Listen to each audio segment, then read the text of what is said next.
किसी ने मेरे को बोला था कि भी डोंकी मार ले। मैंने देखा प्रोसेस बैठ के पूरा, फिर बाद में पता चला भी मरने से तो बेटर है यहीं रह लूं। देखो बहुत प्रॉब्लम है। पनामा के जंगल में बहुत स्टोरीज है। बहुत लोग ऐसे भी आज की डेट में जो आज तक मिसिंग है, उनका पता ही नहीं वो है कहाँ पे है। बहुत से ऐसे लोग अभी पंजाब की कहानी है नॉर्मल। आप ही बताओ मुझे ये बात कितनी सही है, क्या एजेंट वीजा निकलवा सकता है? आज की डेट में बिल्कुल नहीं। तो कवर्ड मैं उस दिन मारूंगा जिस दिन कोई कनाडा के पोर्टल पे खाली पासपोर्ट अपलोड करेगा और वीजा ले आए।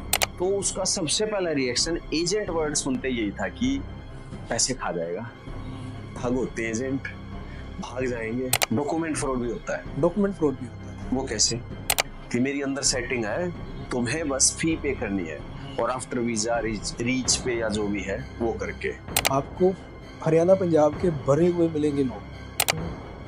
$6 का वीजा जस्ट यस, और $6 में वीजा मिलता है। और लोग कितना दे रहे हैं? 3 लाख 4 लाख। वीजा की कॉस्ट कितनी? 500 रुपया। और दे रहे हैं हम कितना? 3 लाख। क्यों? यानी एक बंदे के 25 लाख रुपए यहाँ आ रहे हैं, महीने के 2 लाख रुपए। वो बंदा 50 लाख रुपए किसी को देता है और डोंकी मार के चला जाता है और वहां पे बर्तन साफ कर रहा है। तो नमस्कार दोस्तों, हम पहुंचे हैं आज करनाल में ब्लूबर्ड जितेंद्र जी के पास में, जो कि वीजा कंसल्टेंसी का काम करते हैं यहाँ पर। और आज इनसे बातचीत करेंगे हम, जितनी भी चीजें हैं जो भी वीजा से रिलेटेड और देश विदेश से संबंधित चीजें हैं, जो भी सवाल होते हैं, भाई मन में बहुत जिज्ञासा थी, आज इनसे बात करने आए हैं। तो चलिए, कुछ टॉपिक हैं जो बहुत बड़े हैं, समझ से बाहर भी हैं कुछ लोगों की, तो समझाने के लिए जितेंद्र जी हैं। तो स्वागत है जितेंद्र जी। Thank you Amit ji. सबसे पहले थैंक यू आपका, कितना ही दूर आप आए हो इस स्पेशल इस चीज़ के लिए। और पहली बात तो आपकी वीडियोस बहुत अच्छी होती है, हम देखते रहते हैं और बढ़िया। बाकी आपका ट्रैवल कैसे चल रहा है? ट्रैवल अच्छा चल रहा है। और तो मेरे मन में ना कुछ सवाल आते हैं ट्रैवल करते हुए कि ये चीजें लोग कर रहे हैं, अपनी फाइल्स उठा के एजेंट्स के पास जाते हैं, काम भी होते हैं।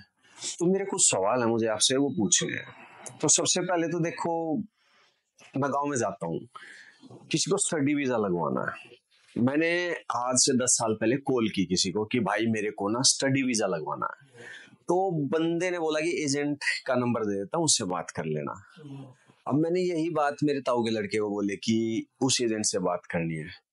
तो उसका सबसे पहला रिएक्शन एजेंट वर्ड सुनते यही था कि पैसे खा जाएगा, ठग होते एजेंट, भाग जाएंगे, कहाँ चक्करों में पड़ा, और जबकि एजेंट के बिना काम नहीं हो सकता। तो मतलब ये क्या सच में ही कुछ ऐसा होता है कि भी एजेंट ऐसा होता है, एजेंट वैसा होता है? ये कैसे बनी है चीज एजेंट के बारे में? देखो, एजेंट्स जो वर्ड है ना, हाँ। आपने एजेंट्स वर्ड कई जगह पे सुना होगा, खाली इमिग्रेशन इंडस्ट्री में नहीं सुना आपने। ये वर्ड्स आपने पॉलिसीज में भी देखा होगा, जो LIC पॉलिसीज करते हैं वहां पे भी एजेंट्स होते हैं। एजेंट्स होता क्या है? एजेंट्स होता है कि जो काम खुद नहीं कर रहा, वो किसी कंपनी से या किसी चीज से जुड़ा हुआ है, वो बीच में अपनी कमीशन या इंसेंटिव को लेने के लिए किसी से आपकी मुलाकात करवा रहा है और उस चीज के बदले उसको कुछ मिल रहा है जी। लेकिन वीजा कौन लगवाएगा? वो कंसल्टेंट्स आपकी हेल्प करेगा। तो एजेंट्स मोस्टली किससे जुड़े होते हैं? कंसल्टेंट्स से। तो एक्चुअल में एजेंट्स वर्ड जब स्टार्ट हुआ था ना, ये उन्हीं के लिए स्टार्ट हुआ था कि जो लोग यहाँ से डॉक्यूमेंट उठाए किसी और को दे दिए, समझे? जब डॉक्यूमेंट उसके पास है ही नहीं है, अब वहीं से प्रॉब्लम सारी स्टार्ट हो रही है। मार्केट में रेट कुछ अलग था, लेकिन वो एजेंट्स, जितने एजेंट्स बीच में आते रहे। अब मैं छोटा सा एग्जांपल देता हूँ। मैं अभी वीजा फाइलिंग जो ब्लूबर्ड में होती है, सारी डायरेक्ट यहीं पे होती है। हाँ। हमें कहीं जाने की जरूरत नहीं है। हम ओरिजिनल डॉक्यूमेंट भी नहीं लेते। हाँ। मेरे ऑफिस में ओरिजिनल डॉक्यूमेंट किसी के नहीं मिलेंगे आपको। हम सिर्फ स्कैन कॉपीज लेते हैं और डॉक्यूमेंट क्लाइंट को वापस कर देते हैं कि आप अपने पास रखो। लेकिन वही फाइल यदि वो किसी एजेंट के थ्रू मेरे पास आ रही है, तो क्या होगा? मैं तो नहीं रखूंगा, लेकिन वो एजेंट उसके डॉक्यूमेंट रख लेगा अपने पास। और कई बार क्या होगा कि वो जो इस एजेंट के पास डॉक्यूमेंट होंगे, वो क्लाइंट भी उसका अपना नहीं होगा, वो किसी और आगे से ही उसका एजेंट कोई और होगा। तो चेन बनी हुई है। अब पता नहीं जो फाइल एक के हाथ से जा रही है, 2 के हाथ से जा रही है, 3 के हाथ से जा रही है, 4 के हाथ से जा रही है, किसी को नहीं पता है। मतलब एक ने गड़बड़ की तो सारे बदनाम। सारे बदनाम। अब जो मेन पर्सन था शायद उसने गड़बड़ ना की हो, हाँ। बीच में कोई गड़बड़ कर गया हो। तो ये अभी आपने बताया कि कंसल्टेंट अलग होता है और एजेंट अलग होता है, तो मुझे तो अब तक ये लगता था कि सारे एजेंट ही होते हैं जिसने ये मतलब जो काम करते हैं। देखो सिंपल है ना, देखो मैंने आपको एग्जांपल दिया, अब इंश्योरेंस पॉलिसी है, उनके भी तो एजेंट है। हाँ एजेंट है, और जो मेन ऑफिस है वो अलग है। मेन ऑफिस अलग है। अब गड़बड़ कहाँ होगी? मेन ऑफिस कंपनीज में तो गड़बड़ नहीं होती ना, क्योंकि जो बड़ी कंपनी चला रहे हैं, जिनका सोर्स ऑफ इनकम हुआ है, जिन्होंने अपना ब्रांड बनाया हुआ है, वो गड़बड़ क्यों करेंगे? वो गड़बड़ नहीं करेंगे। वैसे नहीं, बात कहीं ना कहीं से पैदा तो होती है, क्योंकि ना मैंने भी किसी को 15,000 रुपए दिए थे एक बारी। उसने बोला कि मैं आपको यूरोप के एक देश का वीजा लगवा के दूंगा, वर्क वीजा। तो बोला कि बस आपको 15,000 रुपए जमा करवाने हैं। तो मुझे लगा कि ठीक है भाई 15,000 दे देंगे इनको। मैंने 15,000 उनको दे दिए। मेरे जैसे 500 लोग और वो चेक भी साइन कर रहा कि मैं आपको चेक दे देता हूँ। तो हमें लगा कि चेक दे दिया, अब केस कर देंगे इसके ऊपर अगर कुछ गड़बड़ की। लेकिन केस करने के लिए बंदा तो हो। वो बंदे ने 500 लोगों के 15,000 इकट्ठे किए और कभी मिला ही नहीं। अच्छा, अब बंदा छोड़ो, आप ये कह रहे हो कि बंदा हो केस करने के लिए।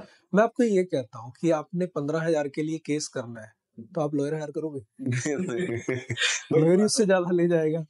तो मतलब ये अब छोटा सा एग्जांपल है, आज से कुछ साल पहले की बात है, कनाडा में ना एक फ्रॉड चला था, मतलब कनाडा के वर्क परमिट के नाम पे। अच्छा। फ्रॉड क्या था कि लोगों से कहा गया कि हम पैसे कुछ नहीं लेंगे, सब पैसे जो है वीजा लगने के बाद है, और आप लगाओ फाइल, हम कुछ नहीं लेने वाले। लेकिन अब जिस बंदे ने ये एडवर्टीजमेंट करी थी, उसी बंदे ने क्या किया कि उसके पास लगभग ऐसे 500,000 बंदा इकट्ठा हो गया। अब जो भी उसके ऑफिस में जा रहा था, पासपोर्ट रख रहा है, पैसे वीजा के बाद, पैसे कुछ नहीं ले रहा। बट एक काम था छोटा सा वहां पे, क्या? आपने मेडिकल करवा के देना है। अच्छा। और मेडिकल भी, अब आपको पता हो कि एम्बेसीज में जब मेडिकल मांगा जाता है तो ऑथराइज जो हॉस्पिटल है सिर्फ उसी का वैलिड होता है। हाँ। आप बाहर से प्राइवेट से नहीं करवा सकते। बिल्कुल। उसने सिस्टम किया होता है, प्राइवेट हॉस्पिटल के साथ टाई अप था उसका, सबको एक ही जगह पे भेज रहा था। हाँ। वहीं से मेडिकल हो रहा था, जहाँ पे 4-5 हजार रुपया वो इकट्ठा ले रहा था, और मेडिकल की कॉस्ट 500,000 रुपया थी। हाँ। तो उसने उसी से ही पैसा बना लिया। अब उसको कोई ये भी नहीं बोलेगा कि भाई तूने फ्रॉड किया। फ्रॉड किया। तो लेकिन था वो बड़ा फ्रॉड था तो फ्रॉड ही। तो इस तरह से मतलब ये घटनाएं होती गई, इंसिडेंट होते गए, और कहीं ना कहीं लोगों के मन में एजेंट वर्ड के प्रति वही बदनाम हो गया। ये सिंपल है, नाम देखो, जिस फील्ड में काम गड़बड़ ज्यादा होगी उसमें बदनामी होगी। अब इसमें रीजन क्या है सबसे ज्यादा फ्रॉड होने का? आज की डेट में पैसा सबको चाहिए, बिल्कुल, साथ में लग्जरी भी चाहिए। अब मेरा पड़ोसी है, वो अब्रॉड में गया, वो यूएस में चला गया, ऑस्ट्रेलिया में चला गया, वहां से हर महीने पैसे भेज रहा है, उसने एक बड़ी गाड़ी घर में रख ली है। हाँ। ठीक है, कोठी अच्छी बन गई है उसके पास। हाँ। तो वो क्या होगा फिर उससे? मेरा भी मन करेगा कि मैं भी अब्रॉड में जाऊं। अब मुझे नॉलेज नहीं है। हाँ। मुझे क्या ऑस्ट्रेलिया वीजा चाहिए, तो मैं क्या करने वाला हूँ, या तो न्यूज़पेपर से या एडवर्टीजमेंट से, या फिर किसी कोई गया वहां से मतलब नंबर लूंगा और कॉल करूंगा, या फिर जो भी फेसबुक पे, इंस्टाग्राम पे न्यूज आ रही है, एडवर्टीजमेंट आ रही है, वहां पे कांटेक्ट करूंगा। हाँ। फिर उसके बाद जाऊंगा। अब मुझे जाना भी जल्दी है, क्योंकि मेरे अंदर एक्साइटमेंट हो चुकी है कि मुझे तो आज ही जाना है। हाँ। मुझे अब वेट नहीं करना है। हाँ। तो जब मुझे वेट नहीं करना है, मुझे आज ही जाना है, तो जल्दबाजी में काम में सबसे ज्यादा फ्रॉड होने के चांसेस है। हाँ। क्योंकि हमें वही पर्सन अच्छा लगता है जो ये कहे कि आप बस पासपोर्ट दो, हम आपका 1 महीने के अंदर अंदर वीजा लगवा दें।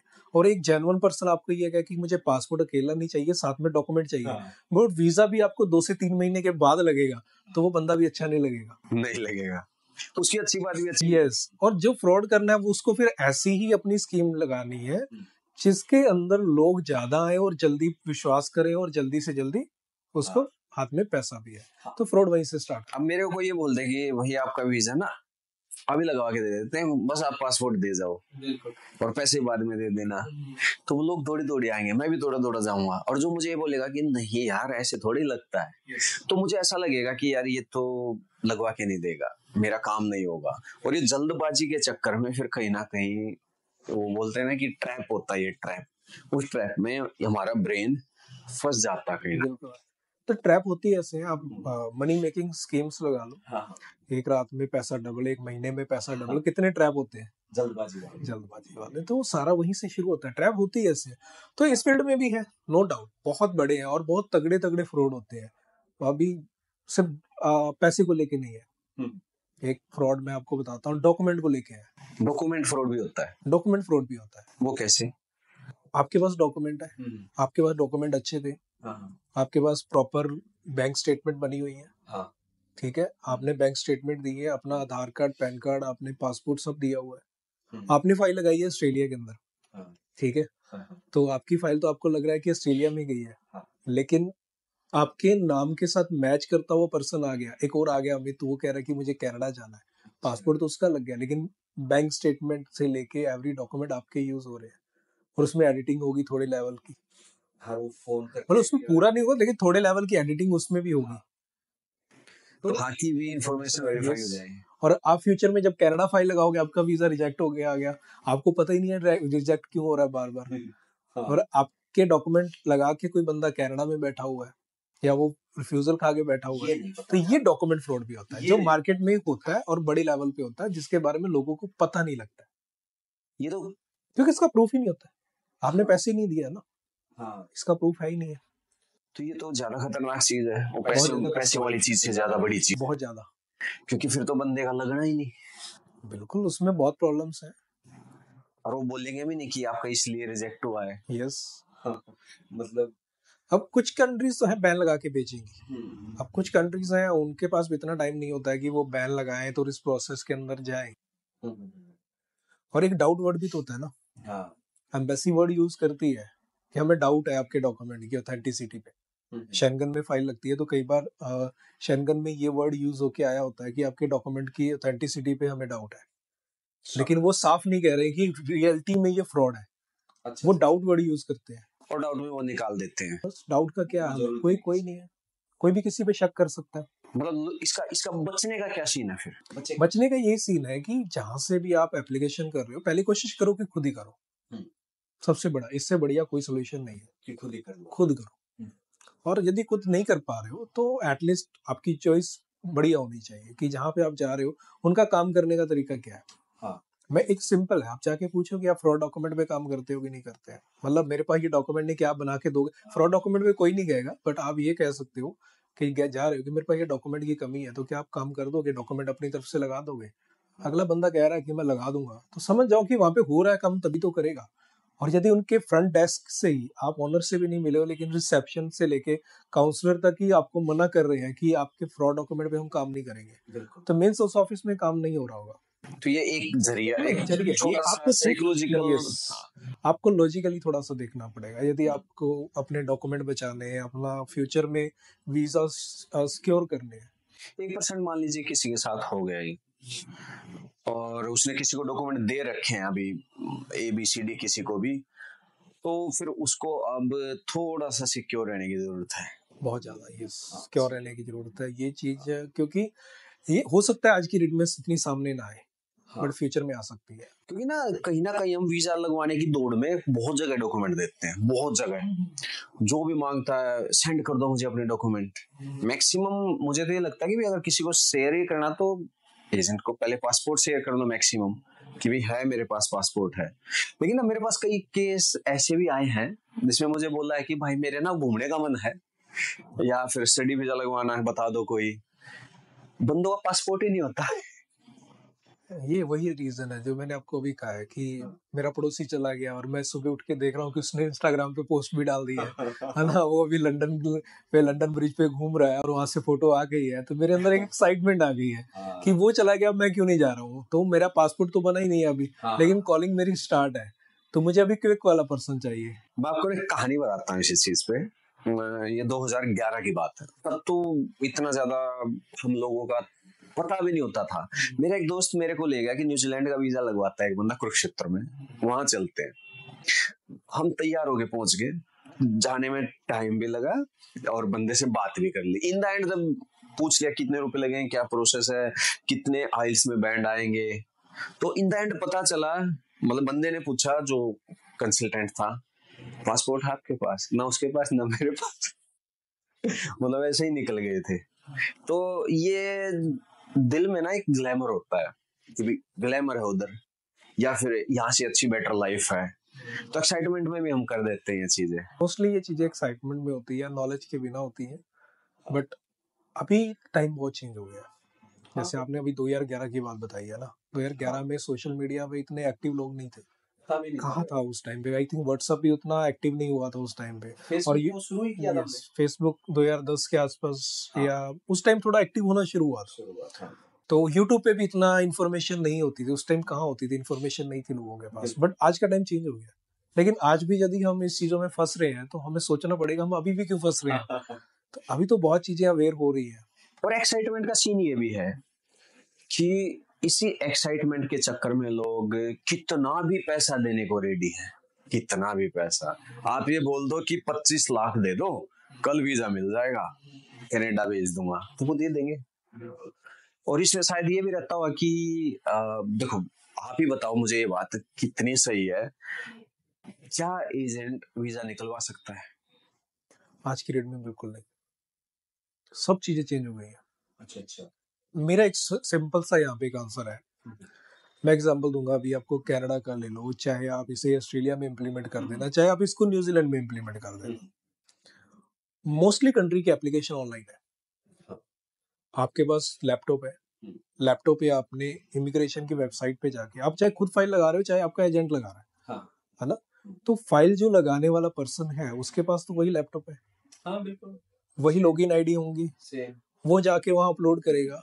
अब अपलोड होने के बाद जो डाटा बेस है वो एक गवर्नमेंट का डाटा बेस है, प्राइवेट ऑर्गेनाइजेशन का नहीं है, जहाँ पे आपके डॉक्यूमेंट जा रहे हैं। अब गवर्नमेंट के डाटा बेस के अंदर आपके डॉक्यूमेंट चले गए।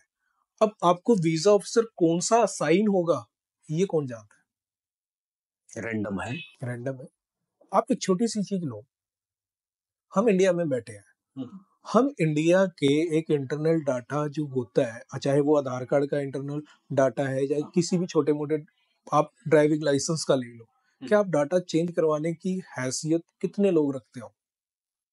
99% तो करा ही नहीं करा सकते। 1% भी मतलब बहुत रेयर, बहुत मतलब कोई जल्दी करके पंगा भी नहीं लेगा ना, इतना पंगा नहीं लेगा।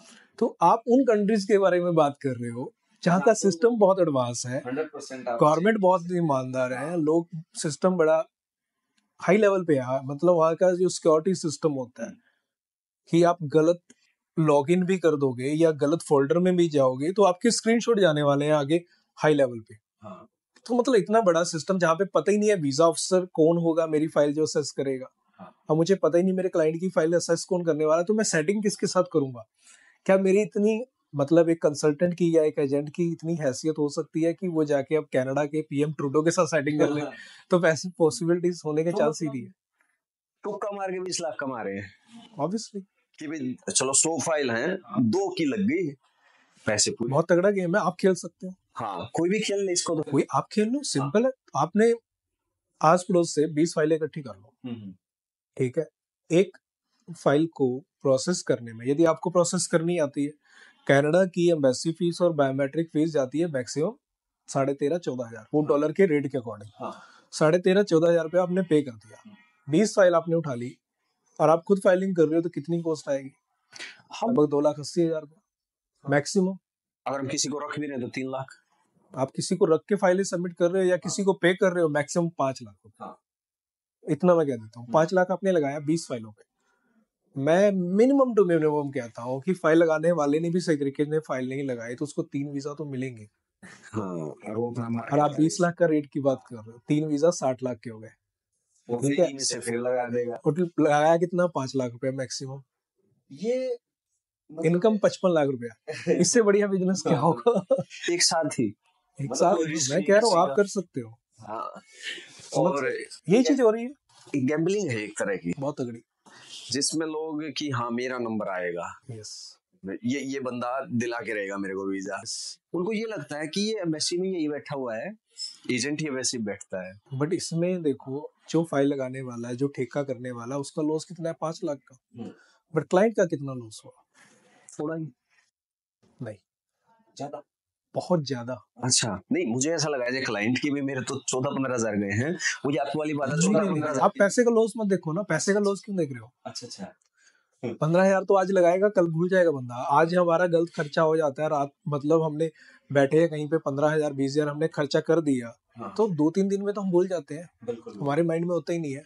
बट आपके डॉक्यूमेंट का फ्रॉड हो गया, आपकी एक एम्बेसी में फाइल चली गई है और फेक डॉक्यूमेंट गए हुए हैं, आपका वीजा रिफ्यूज होके आ गया है, और उसके बाद उसे ठीक करवा सकते हो कि नहीं करवा सकते? नहीं, बिल्कुल भी नहीं करवा नहीं करवा सकते। अब जब भी आपका मन करेगा कनाडा वीजा लेने का, सकते। आपके दिमाग में क्या आएगा कि मेरे तो फेक डॉक्यूमेंट गए हुए हैं। हाँ, तो लगाएगा ही नहीं बंदा फिर। 15,000 तो आप भूल जाते 2 दिन में, लेकिन फेक डॉक्यूमेंट को भूलोगे। हाँ, ये चीज तो है कि भाई 15,000 तो हम कमा लेंगे, लेकिन फेक डॉक्यूमेंट वाला सीन हम उस फाइल को कैसे ठीक करोगे? उसको सालों भी लग जाए तब भी नहीं। डाटाबेस में रहेंगे वो तो। अब अच्छा, एक चीज यहाँ पे हो रहा है, काफी लोग ये कहते हैं, हमारे पास भी कई बार आते हैं, वो लोग कहते हैं कि 3 साल पहले या 4 साल पहले किसी एजेंट ने ना हमारे फेक डॉक्यूमेंट लगा दिए, हम्म, ठीक, वीजा किया, वीजा नहीं आया, अच्छा अच्छा, ठीक है, फेक डॉक्यूमेंट लगाए थे लेकिन हमें नहीं पता क्या लगे, हाँ बट अब लगाना चाहते हैं। हाँ, ठीक है, हम कहते हैं कि नहीं, पॉसिबल नहीं है, क्योंकि उनके पास डॉक्यूमेंट पड़े हुए हैं। हाँ। तो उनको कईयों ने बताया होता है, शायद उन्हीं एजेंट्स ने बताया होता है, वो कहते हैं कि वो डाटा जो 3 साल के लिए रखते, 3 साल के बाद erase हो जाता है। इरेज कर देते। एक चीज बताओ, एक डेवलप कंट्री जिसके बजट बहुत तगड़े होते हैं, हाँ। जिनके पास पैसा बहुत अच्छा होता है, क्या वो अपनी कंट्री की सिक्योरिटी के लिए डाटा पे पैसा नहीं खर्च करेंगे? वो तो सालों साल रखेंगे उसको, उनका तो चलेगा। तो वैसी फीस किस चीज के लिए ले रहे हैं? इन्हीं चीजों के लिए ले रहे हैं ना, कि हमने डाटा भी रखना है, हमने वीजा अफसर को भी पे करना है, हमने सर्वर जो लिए हुए उनको भी पे करना है, तो वो तो सालों तक रहने वाले हैं। अब जो 10 साल पहले या 20 साल पहले जो पेपर फाइलिंग जाती थी, उस टाइम आप कह सकते हो कि चलो ठीक है, उनके रिकॉर्ड्स हैं, बड़े अलमीरा भर गई है, अब उन्होंने निकाल दिया, लेकिन अब तो अलमीरा नहीं है ना, अब तो फोल्डर है। ये तो हो गया, जैसे कि जो डॉक्यूमेंट जमा करा देते हैं वो चीजें होती हैं। यूएस के लिए वो लोग करते हैं कि भाई आओ मैं दिलाऊंगा वीजा, फाइल अप्लाई करते हैं, 40-40 लाख ले लेते हैं वो। वहाँ तो डॉक्यूमेंट में जाते ही नहीं है, हाँ तो इंटरव्यू देना है। हाँ, इंटरव्यू देना है। अभी वो फीस पे करते हैं लोग, मैक्सिमम क्या होता है कि जहाँ लोग 40 लाख दे रहे हैं उनसे वो फीस भी पे करवा लेते हैं आजकल, कि मेरी अंदर सेटिंग है, तुम्हें बस फी पे करनी है, और आफ्टर वीजा रीच पे या जो भी है वो करके हो जाता है, मतलब ऐसा करते हैं वो। यस। अच्छा, यहाँ पे एक चीज देखना, हाँ यूएस में लोगों के 40 लाख लिया और उनको ये बोल दिया कि ठीक है, मेरी यूएस एम्बेसी में सेटिंग है। हाँ। क्या कभी किसी को काउंटर नंबर बोल के भेजा किसी ने नहीं मैं दो बार कि मेरा पर्सन वहां पे फलाने काउंटर नंबर पे बैठा मिलेगा, और जाके बोल देना कि मैंने कुछ काउंटर नंबर पे जाके अपना इंटरव्यू देना है? मेरे साथ हुआ था ये सब, तो मुझे तभी पता चला था कि ये फ्रॉड हो रहा है। ऑलरेडी उन्होंने मेरे डॉक्यूमेंट्स ले लिए, ऑलरेडी उन्होंने वीजा अप्लाई कर दिया, फी भी उन्होंने ही पे कर दी, तो उन्होंने बोला कि 18 लाख रुपए वीजा लगने के बाद, और फिर उसमें बाद में मुझे कह रहे, हर रोज मुझे बोल रहे, भैया इंटरव्यू की तैयारी करना, भैया इंटरव्यू की तैयारी करना। भैया मैंने आपको पैसे देने हैं तो मैं क्यों इंटरव्यू की तैयारी करूं? जब मैंने पैसे ही देने हैं। तो फिर मुझे समझ आ गया कि अब तो भाई कैंसिल ही हो जाए तो बेटर है, क्योंकि ये है तुक्का। ये तुक्का, यस। देखो, तुक्का वर्ड मैं नहीं मानता। तुक्का वर्ड कैसे है?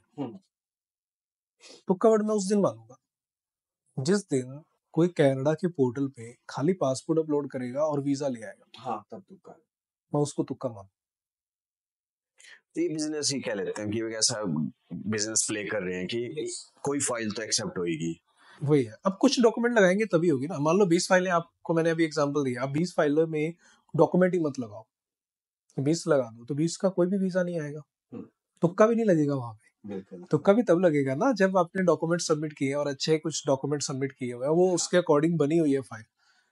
बट मेन गेम है कि जो प्रोफाइल आपकी चली गई, आप आज की डेट में फॉर एग्जांपल फार्मर हो, हाँ ठीक है, हाँ लेकिन आपकी प्रोफाइल चली गई, आपकी किसी बैंक में आप मैनेजर लगे हुए हैं, हाँ, तो दोबारा आप मैनेजर की पोस्ट कैसे लोगे? अभी बैंक दे देगा? नहीं बिल्कुल नहीं। फाइल नहीं बनेगी। हाँ, तो इससे बचने के लिए भी एक नई चीज कर रहे हैं लोग, वो सीधा डोंकी मार देते हैं कि डॉक्यूमेंट ही खत्म है। उसमें तो सब कुछ करना है, लेकिन उसमें आप देखो, सबसे बड़ी बंदे की जिंदगी, वो रिस्की पे है।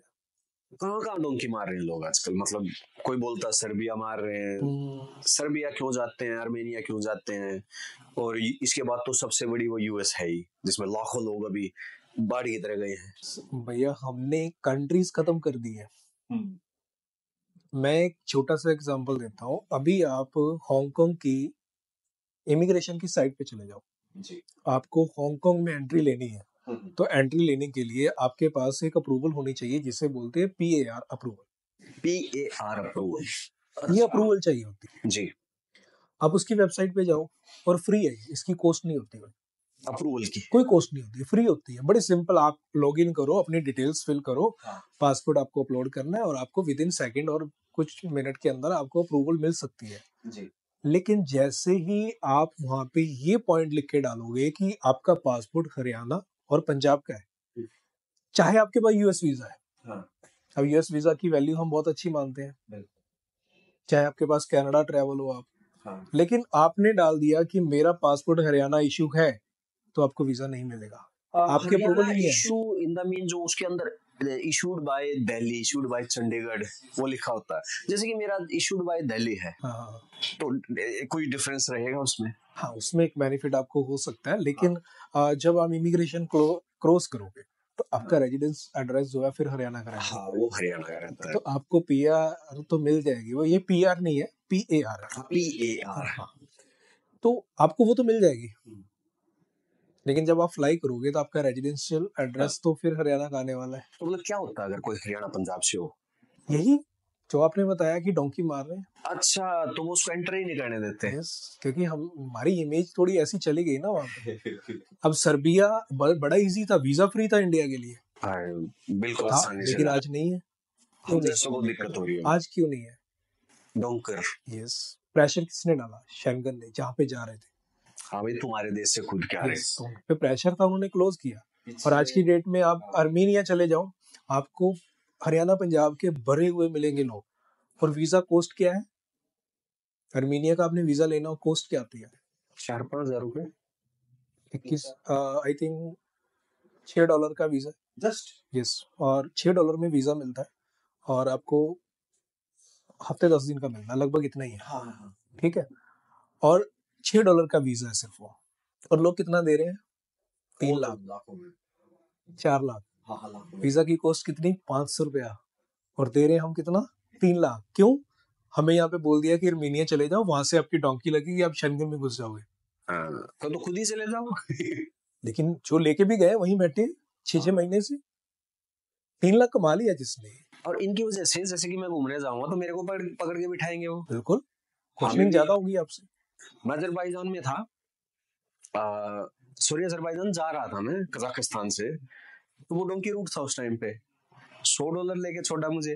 क्योंकि हमने सिखा दिया उनको ना कि हम हरियाणा पंजाब से आए हैं और हम पैसा अच्छा लगा के आए हैं और हम $100 दे सकते हैं। बिल्कुल, हमने सिखा दिया उनको। यस, जबकि मैं तो इंडिया ही जा रहा था वापसी, मतलब, लेकिन फिर वो ये कि उन्होंने ABCD करके लेने ही लेने थे, तो उनकी तरफ से इंडिया जाओ या कहीं जाओ, तो ये हमने बना दिया, हमने बनाया, ये हमारी गलती। और यूएस की स्टोरी कुछ ऐसी बताता हूँ आपको। सॉरी, बंदे के घर 40 एकड़ जमीन, अकेला, पूरे परिवार में, मतलब भाई बहनों में जितने भी थे सब में अकेला लड़का, और वो 40 एकड़ उसी के, और 1 एकड़ की कीमत तकरीबन 1.5-2 करोड़ रुपए, हम मिनिमम 1 करोड़ भी मान के चले तो 40 करोड़ का मालिक। यहाँ अगर उन खेतों को वो दाम ऐसे ठेके पे भी दे, ठेकेदारी पे, कि भी 1 साल के लिए रेंट पे दे रहा हूं मैं, तो 20 लाख रुपए मिनिमम, 25 लाख रुपए बढ़िया, यानी एक बंदे के 25 लाख रुपए यहाँ आ रहे हैं, महीने के 2 लाख रुपए, वो बंदा 50 लाख रुपए किसी को देता और डोंकी मार के चला जाता है, और वहां पे अब बर्तन साफ कर रहा है, और वहां भी 2 लाख ही, मतलब मैक्सिमम स्ट्रगल करके 2 लाख कमा रहा, उसमें से 1 लाख तो उसके रेंट, रहने का, जो खाने का और फोन वगैरह उसमें चला जा रहा, और फिर उसके बाद अदर कॉस्ट भी होते, यानी कि वो सिर्फ बर्तन भांडे मांजने के लिए 50 लाख देके चला गया। देखो, इसके कई रीजन है। एक रीजन जो मैंने अभी भी बोला था, वो रीजन था कि मेरा पड़ोसी चला गया और मैंने इंस्टाग्राम पे पोस्ट देखी है और मेरे अंदर एक्साइटमेंट है, एक मेन रीजन ये भी है। और सेकंड जो मेन रीजन है उसका वही होगा, क्योंकि आप कह रहे हो 40 एकड़ जमीन है, यानी फाइनेंशियली तो वो वीक नहीं होगा और अपॉर्चुनिटीज की कमी नहीं है उसके पास, उसको जॉब करने की जरूरत नहीं है, वो चाहे उसको जितना मर्जी एक्सपेंड कर सकता है ना। तो किसी भी तरह का बिजनेस स्टार्ट करना चाहता है, एग्रीकल्चर में आज की डेट में बहुत अच्छे अच्छे बिजनेस लोग कर रहे हैं, तो वो कर सकते हैं। लेकिन रीजन क्या? सिर्फ वही इंस्टाग्राम।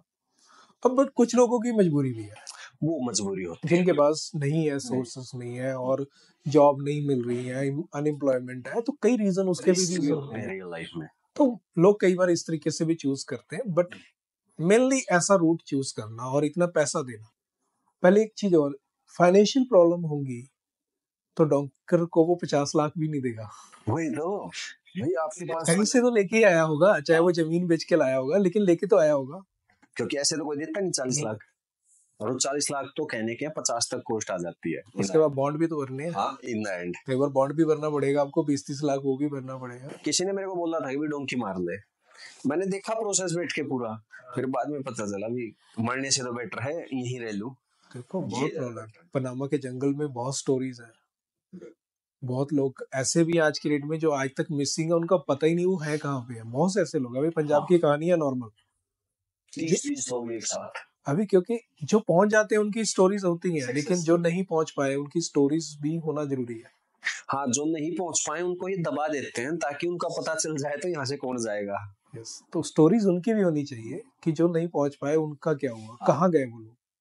अभी एक दिन बैठ के मैं रिसर्च कर रहा था कि साउथ अमेरिका और नॉर्थ अमेरिका को पनामा जोड़ता है, वो पतली सी जो सुएज नहर है वहां पे। तो वो जो नहर निकलती है उससे आगे का एरिया 150 किलोमीटर का सिर्फ फॉरेस्ट है, जस्ट फॉरेस्ट। कभी यूएस ने भी ट्राई नहीं किया कि इस फॉरेस्ट से कोई सड़क निकाल दे, कभी किसी और कंट्री ने भी ट्राई नहीं किया। ट्राई भी करेंगे तो भी 330 दिन बारिश होती है। अब जहां 330 दिन बारिश हो रही है वो कुछ मतलब इंफ्रास्ट्रक्चर नहीं बना सकते। अब बना भी दें तो फिर एक रीजन है कि भाई अभी नहीं रुक रहे लोग, अगर वहां कुछ बना दिया तो पूरा साउथ अमेरिका, पूरा एशिया वहीं से एंटर कर जाएगा।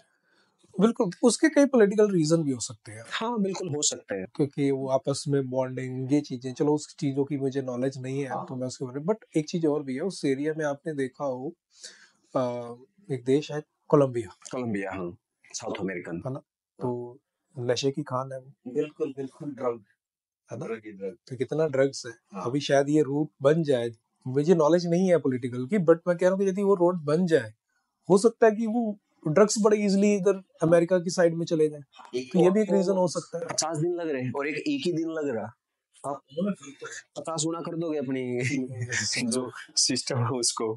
तो इसमें जैसे कि हो गया कि अभी ये 50 लाख रुपए दे रहे हैं, तो आगे कॉस्ट, दरअसल कॉस्ट कितनी लगती है एक वीजा की?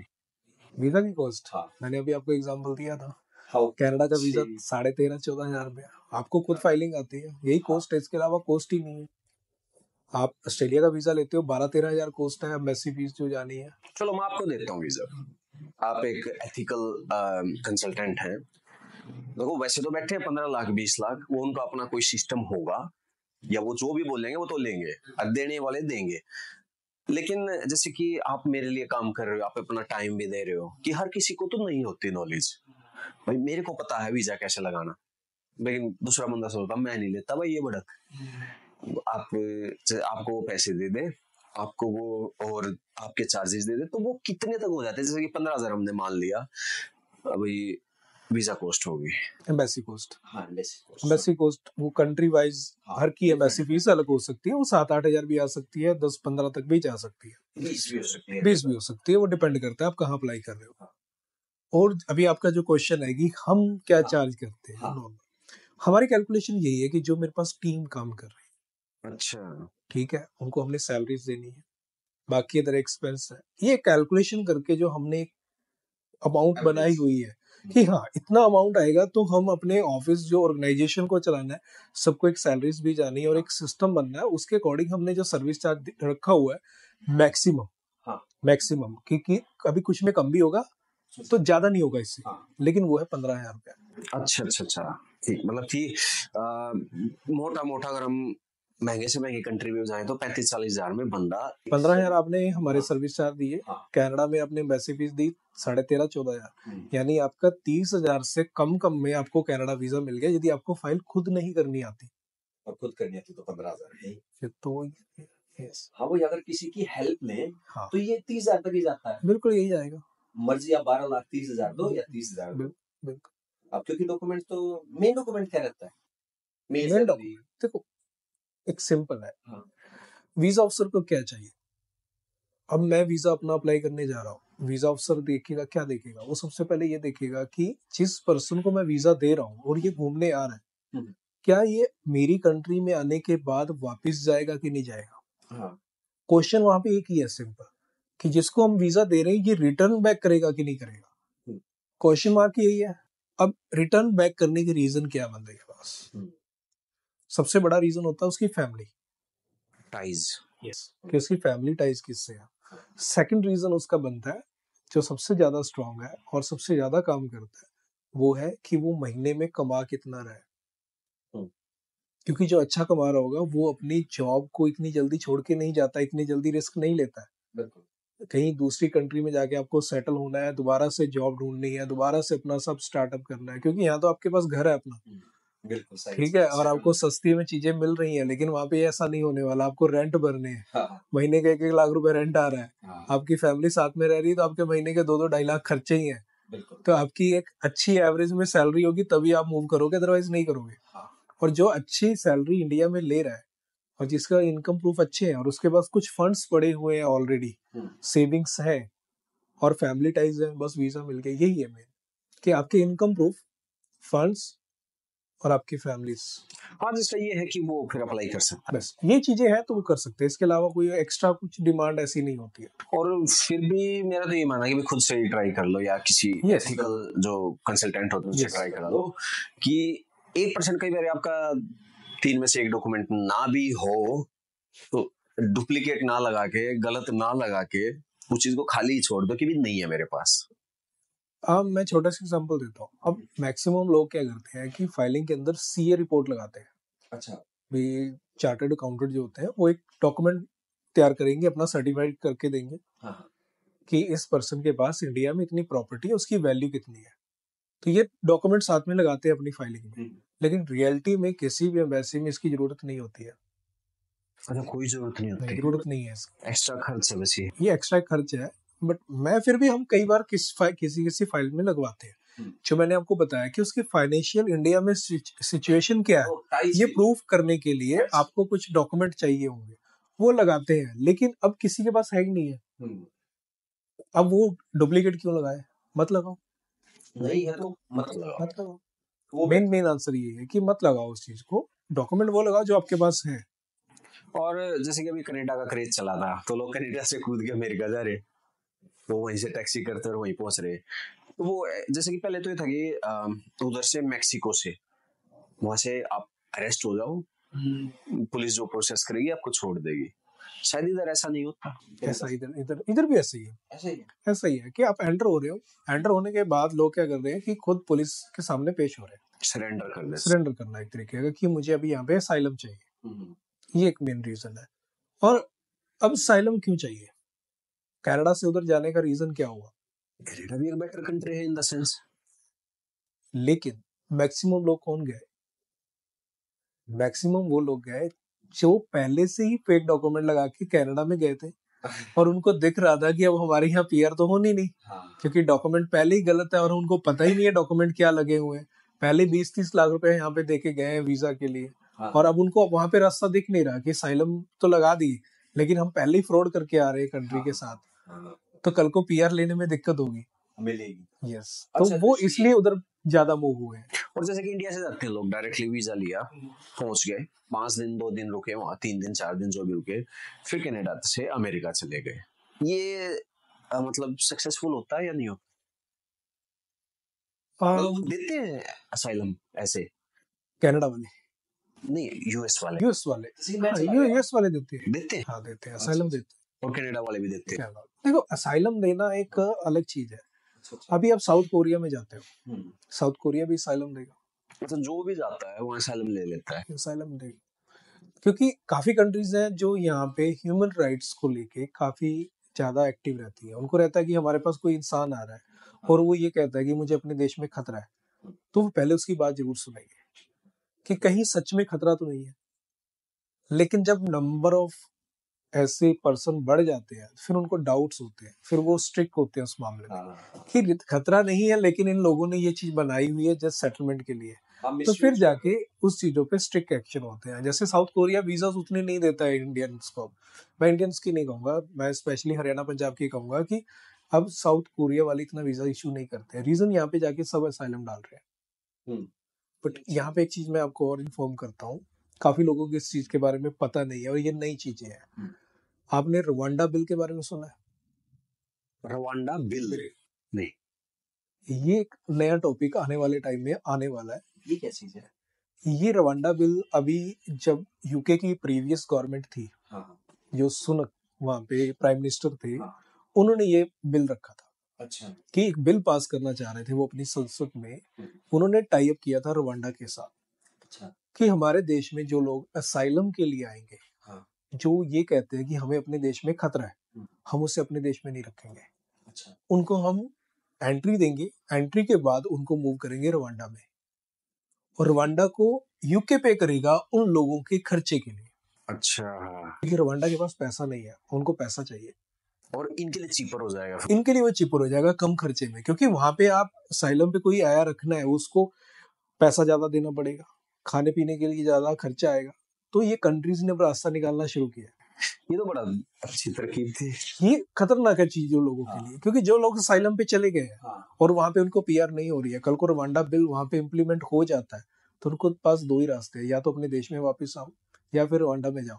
और जो लोग रवांडा में जाएंगे वहां की पीआर लेके क्या करेंगे? बिल्कुल, तो अपने से भी डाउन है। यस, वहां तो और भी प्रॉब्लम होंगी, और खाने पीने के लिए इतना अच्छा नहीं मिलने वाला है। हाँ और ये रवांडा बिल जो है ये यूके लेके आने वाला है, हो सकता है ये गवर्नमेंट लेके आ जाए।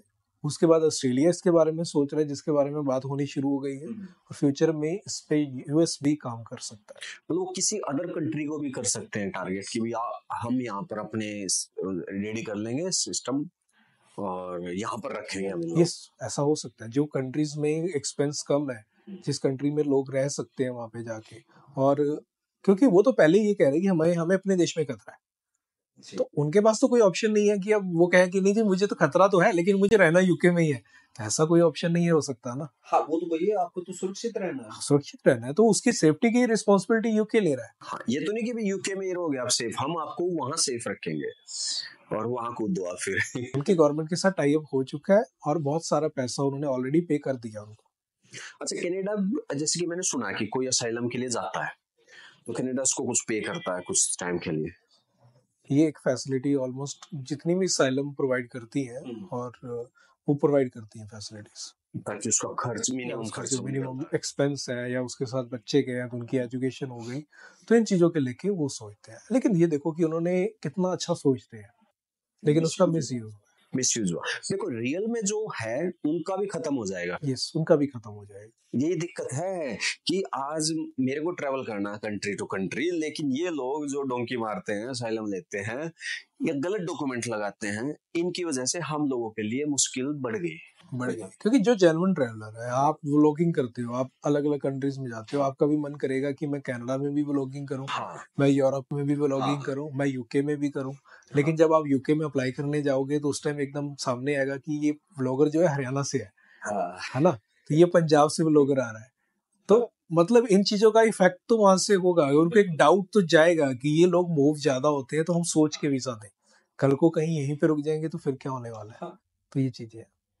तो आज वैसे जैसे कि जस्ट अगर कोई रियल में बंदा है, दिक्कत है किसी को, तो वो कहाँ जा सकता है? रियल में असाइलम के बारे में देखो, असाइलम के लिए पहली मैं चीज कहूँ कि मैं ऑथराइज पर्सन नहीं हूँ कि मैं हम किसी को रिकमेंड कर सके, क्योंकि इसके लिए रिकमेंड करना भी गलत है। बिल्कुल कि मैं रिकमेंड करता हूँ किसी को कि आप वहां जाइए, ये करिए, वो गलत है, क्योंकि मैं वो चीज नहीं करता हूँ। मतलब हम ना डोंकी करते हैं, ना ही हम असाइलम के लिए करते हैं। बट असाइलम बहुत कंट्रीज दे रही है, यूएस असाइलम देता है, कनाडा पे भी ऑप्शन है, यूट्यूब पे वीडियोस बना देते हैं इस कंट्री में असाइलम प्राप्त करें, अब ये करके, तो मुझे लगता है वो भी गलत है फिर थोड़ा सा कि क्योंकि आप एक गलत जो वे है आप उसको प्रमोट कर रहे हो। हाँ, आप एजुकेशनल और इंफॉर्मेटिव दोनों में बहुत डिफरेंस है। अब मैं उसके फायदे गिनाने लगूंगा तो लोग उससे मोटिवेट होंगे। हाँ, ये लेकिन उसके फायदे से ज्यादा नुकसान है। अब फायदे 2 होंगे, नुकसान 10 है, तो मुझे किसके बारे में बात करनी चाहिए? मुझे नुकसान के बारे में बात करनी चाहिए। एजुकेशनल वे से। यस। और वैसे तो वो कंट्री भी सोचते हैं कि भाई तुम्हें खतरा था पास में और अदर कंट्रीज में जहाँ पे तुम थोड़े बहुत दिन के लिए जा सकते हो। नेपाल कोई नहीं जाता, भूटान कोई नहीं जाता। बिल्कुल ऐसा ही है। श्रीलंका वाले, हाँ श्रीलंका की स्टोरी बताता हूँ, असylum की स्टोरी है। श्रीलंका की क्रिकेट टीम ओलंपियंस जो भी इंग्लैंड में जाते हैं पूरी टीम वापस नहीं आती कभी। अच्छा। हाँ 4 बंदे वहीं रह जाते हैं कि गायब, पता नहीं चलता कहाँ गए, असylum ले लेते हैं। तो ये बड़े बड़े मतलब हाई सेलिब्रिटी लेवल के लोग भी असylum ले रहे हैं जो ऐसी कंट्रीज है। मैक्सिमम वही देखने से कि एक दूसरे को जब हम देख के इन्फ्लुएंस हो रहे हैं, हम उनसे ज्यादा, हमें मन में है कि वो चला गया तो मैं क्यों नहीं गया था, वेज जो भी मिला हम उसी को चूज कर लेते हैं, चाहे वो सही है चाहे गलत है। तो ये रीजन तो होते हैं। अभी ये जो आपका था कि आपके आसपास कंट्री आपने वहां पे असाइलम क्यों नहीं ली, सेम चीज यूएस ने भी ये क्वेश्चन उठाया था कि आप जब मैक्सिको में आते हो तो मैक्सिको में आप डायरेक्ट तो नहीं आ रहे हो, आप पहले यूरोप की किसी कंट्री में जा रहे हो। बिल्कुल। आप वहां से वीजा लिया आपने यूरोप का, कि यूरोप में क्या है कि शेंगन आपके पास वीजा है तो आपको मैक्सिको का वीजा नहीं चाहिए, हाँ आप डायरेक्ट मैक्सिको ट्रैवल कर सकते हो। तो लोगों ने शेंगन वीजा लिया, उसके बाद मैक्सिको ट्रैवल किए। तो यूएस का भी ये क्वेश्चन था कि आप फिर यूरोप में क्यों नहीं रुके, वहां असाइलम क्यों नहीं ली, आपको यूएससी क्यों चाहिए? बढ़िया कंट्री यूरोप। तो मतलब पर्पस सेफ्टी नहीं है वहां पे। हाँ पर्पस साफ है, सेफ्टी नहीं है पर्पस वहां पे पर्पस कुछ अलग है। तो ये उन कंट्रीज को समझ आ रहा है। हाँ चकाचौंध ही पर्पस है।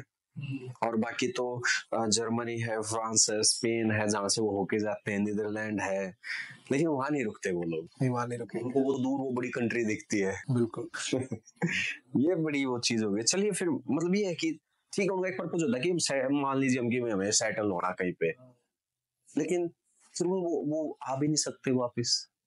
नहीं जनरली वो इंडिया नहीं आ सकते। क्योंकि आपने ये कहा जब यूएस में आप गए, यूएस में आप एंटर होते हो, आप कहते हो कि मुझे इंडिया में खतरा है, तो आप वहां पे उस गवर्नमेंट को ये कह रहे हो कि मुझे अपने देश में खतरा है इसलिए मुझे आपको अपने देश में जो है शरण दे दो। असाइलम का मतलब यही है।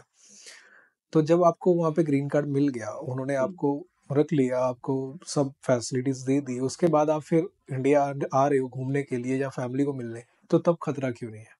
फिर वो पर्पस अलग हो गया। तो ये चीज है कि वो जो चीज है तो उसमें प्रॉब्लम्स होती हैं, तो वो डायरेक्ट इंडिया में नहीं आ सकते। लोगों को अभी ये लगता है कि भाई मुझे पीआर मिल जाएगी, मुझे ग्रीन कार्ड मिल जाएगा, मैं इंडिया आ जाऊंगा और मैं अपने परिवार के साथ भी रह लूंगा यहाँ के, मैं 10 साल कमाऊंगा, यहाँ आ जाऊंगा। तो जितनी छोटी सी जानकारी मुझे है उसके हिसाब से आप विदेश में जाते हो, असाइलम लेते हो, तो गवर्नमेंट ऑफ इंडिया पे केस दर्ज हो जाता है कि भाई आपसे उसको खतरा है या आप उसको सुरक्षा प्रोवाइड नहीं करा पा रहे हो। तो फिर जब आप वापस आओगे तो आपसे यही चीजें कंफर्म की जाएंगी कि भाई आपने जो केस किया गवर्नमेंट पे, आप वापस आ रहे हो।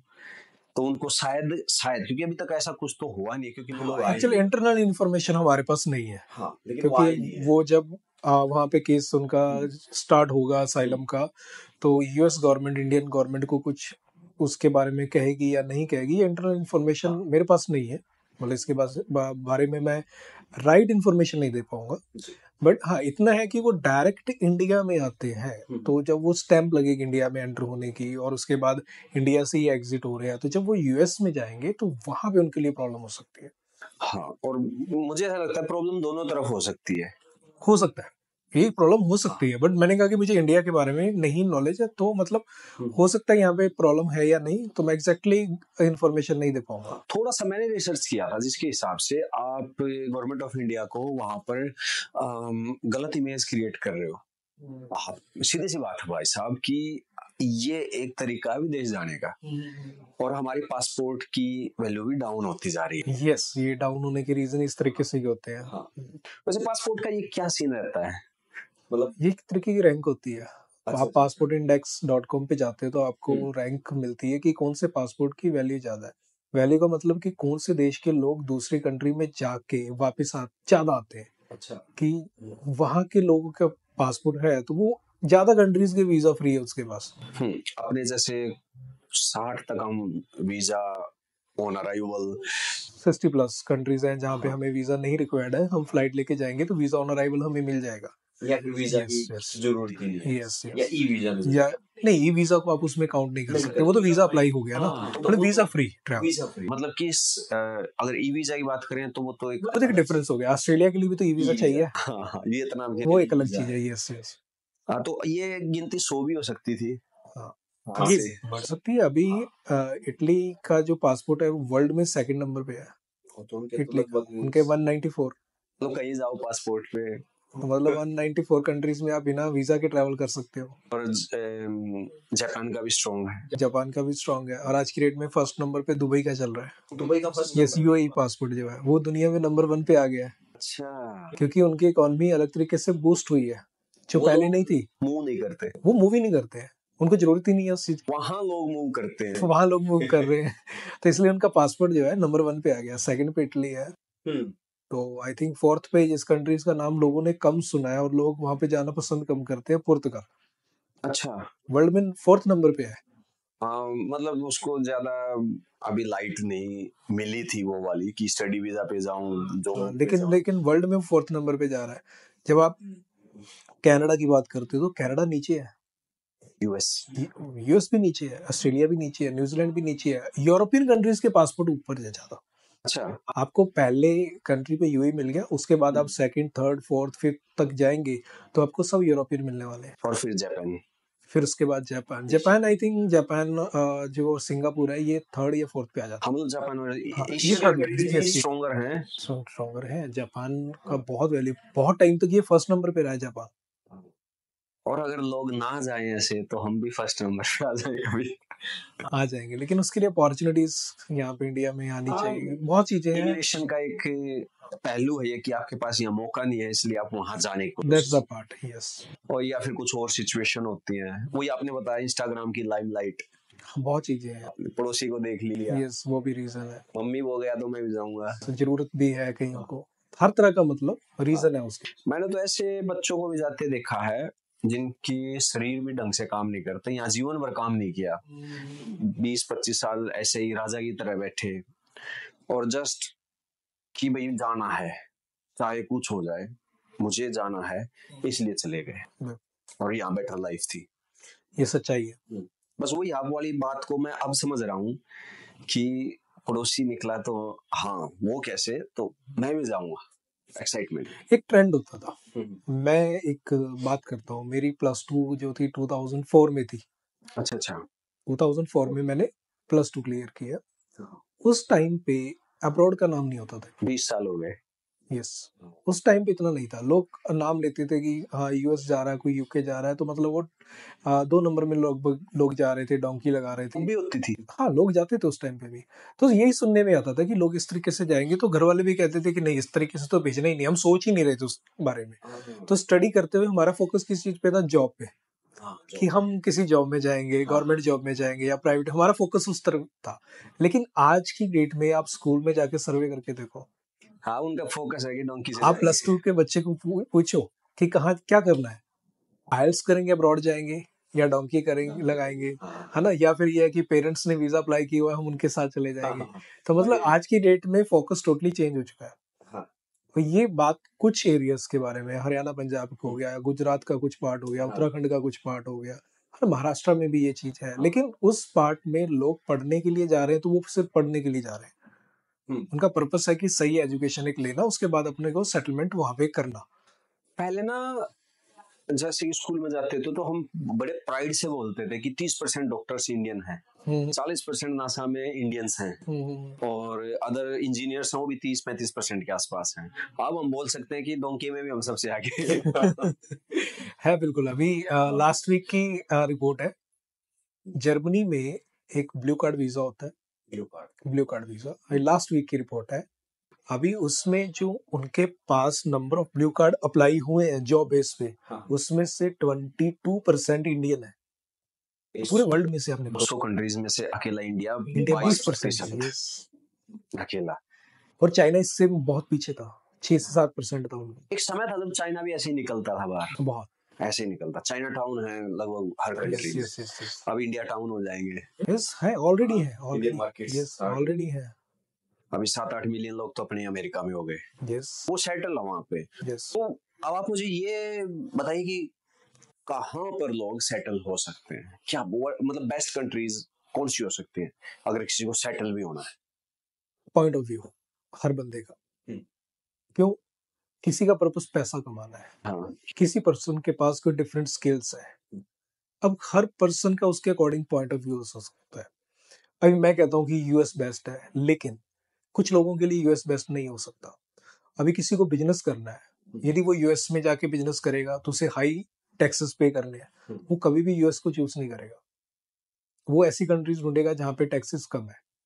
और यदि किसी को जॉब करनी है तो जॉब किस स्किल्स की जॉब है, कहाँ पे ज्यादा अवेलेबल है। हाँ, अब आईटी सेक्टर में किसी को सेटल होना है, किसी की ऑलरेडी आईटी में स्किल अच्छी है, वो सॉफ्टवेयर उस इंजीनियरिंग की हुई है और वो सोच रहा है कहीं सेटल होने के लिए, उसके पास सबसे बेस्ट ऑप्शन यूएस है, सेकंड आयरलैंड, जहाँ पे आईटी सेक्टर सबसे बड़ा है। अभी किसी को और फील्ड में जॉब करनी है उसके अकॉर्डिंग, बट एक ओवरऑल व्यू में आप देखोगे तो उसमें बहुत से कंसर्न होते हैं। पर्सन क्या देखता है? इनकम। हाँ, सेकंड, सेफ्टी, हम्म, उसकी कैसी रहने वाली। थर्ड, फ्यूचर में उसको क्या क्या बेनिफिट्स मिलेंगे। अभी हमने बात करी कि यूएई का पासपोर्ट दुनिया में नंबर 1 है, लेकिन यूएई आज तक सेटलमेंट के लिए फर्स्ट ऑप्शन हो ही नहीं सका और होगा भी नहीं आने वाले टाइम में। रीजन? क्योंकि वो पीआर नहीं देते हैं। मतलब वहां पे ना पीआर तो ना पासपोर्ट। ना पासपोर्ट। तो मीन्स आज कोई पर्सन आज की डेट में मेहनत करके वहां सेटल हो रहा है तो उसके बच्चों को उसका बेनिफिट नहीं मिलने वाला, उसको मूव करना पड़ेगा। मूव करना पड़ेगा। तो इसलिए यूएई उस लिस्ट में आ ही नहीं रहा, तो आने वाले दिनों में चांसेस भी नहीं है। South Korea. साउथ कोरिया ठीक है, लेकिन इनकम के लिए आप ठीक कहोगे उसको कि साउथ कोरिया इनकम के लिए ठीक है, लॉन्ग टर्म के लिए आप उससे नहीं सोच सकते। पीआर नहीं है, पासपोर्ट नहीं है। रेसिज्म है शायद थोड़ा सा। हो सकता है, ये हर एक जगह देखने को मिलेगा, हर एक जगह देखने को मिलेगा, क्योंकि जो कम्युनिटी वहां पे रह रही है ऑलरेडी, वो कभी लाइक नहीं करती है कि दुनिया से कहीं और से लोग आए हमारे बीच में आके रहे, वो किसी और कंट्री का कल्चर हम देखने को मिले। वो अपने कल्चर को प्यार करते हैं। ये हर एक देश की कहानी, ये होनी भी चाहिए, मैं मानता हूँ कि होनी भी चाहिए। यस यहाँ स्टेट से अगर कोई दूसरी तक मूव करता है थोड़ी दिक्कत तो यस। आती तो है। ये इंडिया में भी प्रॉब्लम आती है, हर एक कंट्री की प्रॉब्लम है। कोई भी मतलब बाहर की कम्युनिटी को इतनी जल्दी एक्सेप्ट नहीं करता है, तो वो आपको हर जगह देखने को मिलती है। बट रूल्स रेगुलेशन कहाँ पे स्ट्रिक्ट है, ये भी मैटर करता है। अभी यूएस की बात करते हैं, कनाडा की बात करते हैं, तो वहां पे गन बड़ी इजीली मिल जाती है। हाँ, वो खतरे की बात है। खतरे की बात हो गई, लेकिन ऑस्ट्रेलिया में आप नहीं कर सकते ना। हाँ, अभी न्यूजीलैंड में देखो, एक छोटी सी कहानी होती है कि एक मॉस्क में वहां पे गोलियां चलती हैं, गन शॉट होते वहां पे। होती है, कुछ लोग मरते हैं, हाँ, लेकिन उसके बाद वहां के प्राइम मिनिस्टर का डिसीजन देखो आप, कितना काबिले तारीफ था वो। साथ में ही उस लेवल की जितनी गन्स थी वो पूरे देश में से बैन हो जाती है। हाँ। और यूएस में ऐसा है कि हर साल 300 घटनाएं हो जाती हैं। ऐसी होती है, लेकिन अभी तक बैन नहीं हुई है, तो मतलब नहीं। नहीं होने वाले।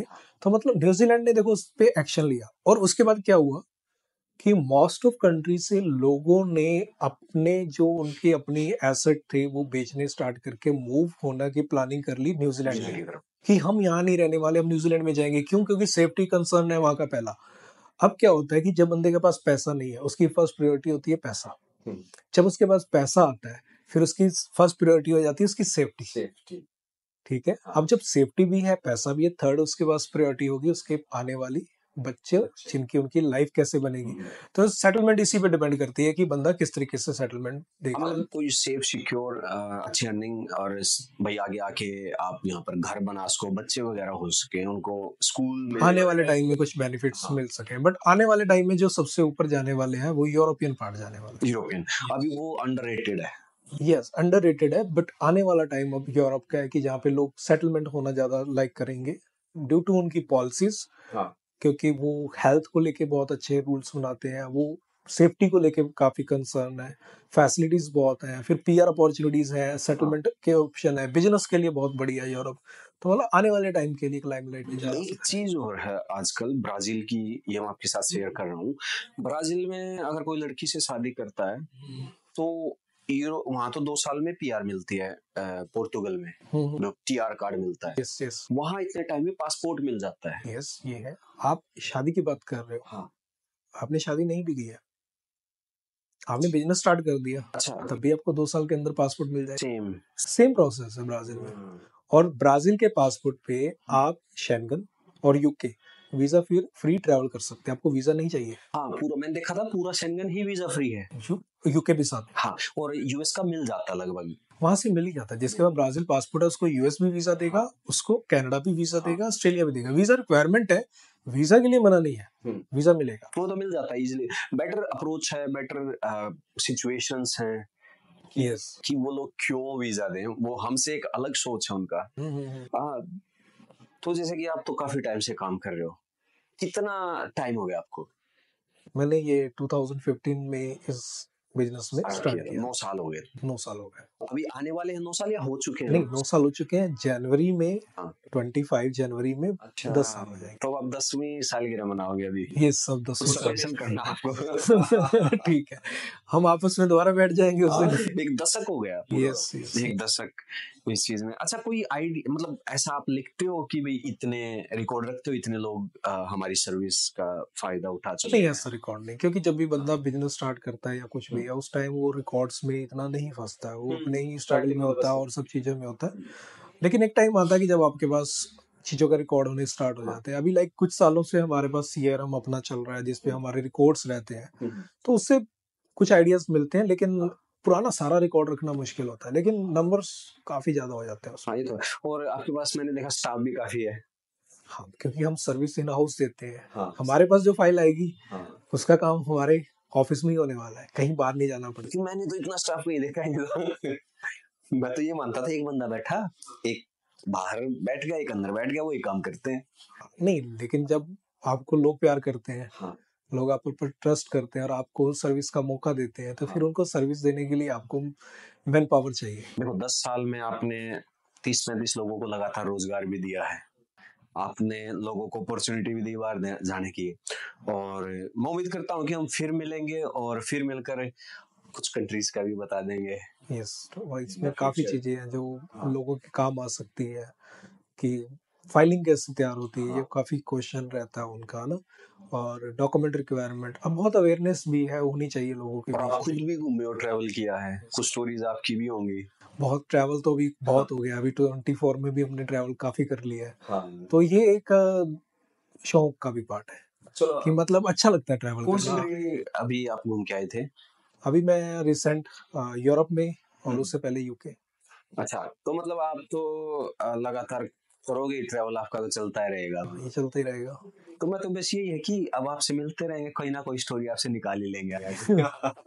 जरूर, तो करनाल में आप हैं अभी? बिल्कुल। हाँ, तो जिसको भी भाई अभी जरूरत है घूमने की, पहले तो ये पॉडकास्ट आपने देख लिया, समझ में आ गया होगा आपको।